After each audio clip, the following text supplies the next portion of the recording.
A former AEW star talking about possibly coming to WWE, plus Netflix is making a huge request from the WWE, and we're going to talk about a surprising indie appearance from an AEW star.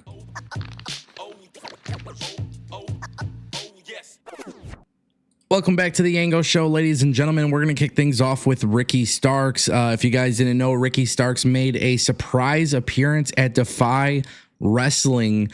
He confronted Kenta, which this is a very, very cool thing if you are a fan of Ricky Starks.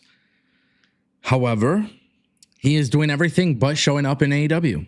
And when Tony Khan was asked about this at the media scrum and the media calls and everything, he's basically dodging the question. He's basically not telling people what they want to hear, which makes me believe that Ricky Starks is not being included in plans for AEW moving forward, which is really unfortunate. The more and more that I think about this and the more and more that I see Ricky Starks doing this stuff, whether it's House of Glory or Defy or whatever indie wrestling show that's out there that brings him in, it's all cool stuff, but this guy should be on TV. And I don't think there's anybody who could really argue reasons why he shouldn't be on TV. Ricky Starks is a great performer. He's a great athlete. He's a great, promo. Like, there's so much good that could be said about Ricky Starks and his abilities that it is really shocking to me that he's just simply not being used. I think it's only a matter of time until he shows up in WWE. I think that's exactly where we're at in this particular situation. Now, at the very least, I'm glad that Tony Khan is allowing Ricky Starks to do indies at the very least, because if you're not going to put him on TV, you might as well have him show up in the indies. But it just seems to me that, like, it's not beneficial to AEW to have him be on the sidelines. I guess it just won't make sense. Now, as far as Kenta and Ricky Starks go, it should be a very fun program. We'll kind of see what they do there and what this could lead to. But obviously with Ricky Starks, I'm just going to mention it over and over and over again. These kinds of moments that he's having outside of AEW should be happening in AEW. And I'm just shocked that Tony Khan has not figured out a way to implement him into plans. Like, who did he piss off in AEW? And why are they just not making this happen? I don't understand. It's not something I'll ever understand.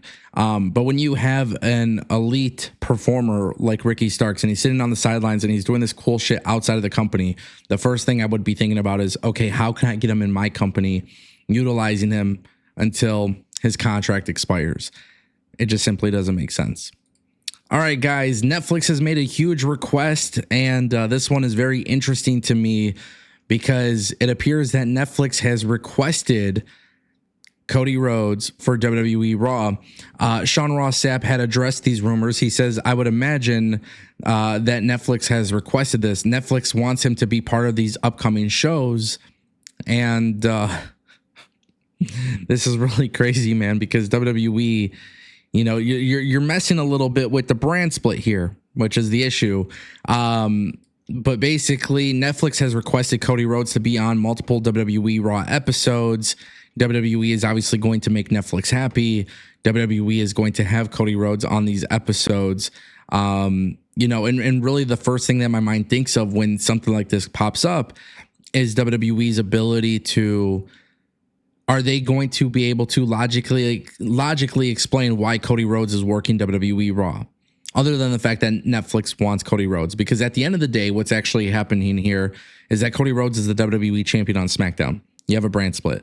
I've been talking a lot about the brand split lately. The brand split needs to be treated with the utmost importance. If it's not being treated with the utmost importance, then the brand split is useless. And if the brand split is useless, then I think having general managers is useless. Then I think having multiple titles like they do is useless. I'm one of those guys. I'm pro brand split. I've been pro brand split for a very long time, even before WWE brought it back. We saw the stuff that went viral with my theories about brand splits and general managers, and it all came true. And then it happened and everybody was happy. And then WWE got away from it a little bit. Netflix is going to have a lot of pull with WWE because of how massive this contract is. But at the same time, too, it shouldn't come to the effect of your product. And that's one of the big things I hate about this situation.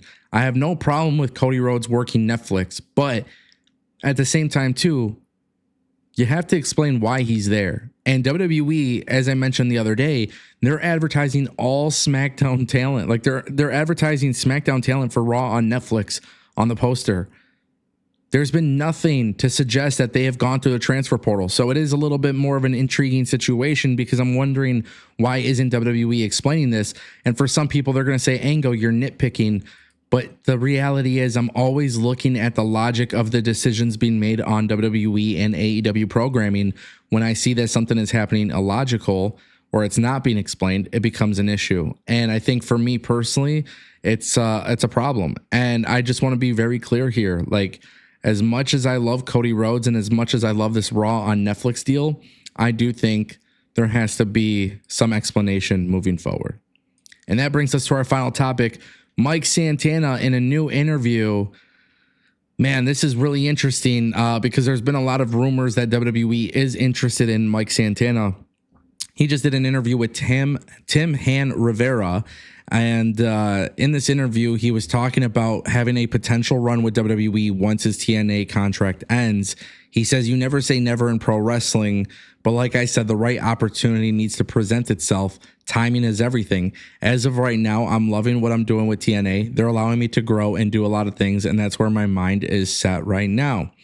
Everyone's ultimate goal is to go to the WWE. That's the top, right? We'll see how life presents itself and how things go. But man, I never leave any door closed. That's one thing you always learn in life. In general, you don't burn bridges. You don't leave doors closed. And I think it would be pretty cool.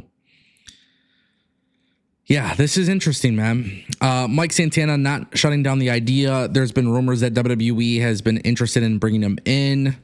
I like Mike Santana a lot. I loved him in TNA before. Then he went to AEW. Loved him in AEW. Now he's back in TNA. Just a lot of great things could be said about this guy, honestly. Like from a talent perspective, promos, in ring. I don't think he gets a lot of credit where it's deserved, but I think he should be given credit. I think Mike Santana is a legitimate world champion in TNA if he were to get that opportunity. I think they got to finish what they're doing with Joe Hendry first, but Mike Santana could easily be a world champion in TNA. I could see him being a world champion in NXT. And then I think, which by the way, NXT does need some credible opponents for Trick Williams. So Mike Santana to me immediately fits in the top picture of NXT, and then moving him up to the main roster at some point could be really cool. We'll see what happens. Again, these are just rumors, and then now he's commenting on it, so we'll see if anything actually comes through. But for now, he is in TNA. We'll see what happens if anything does.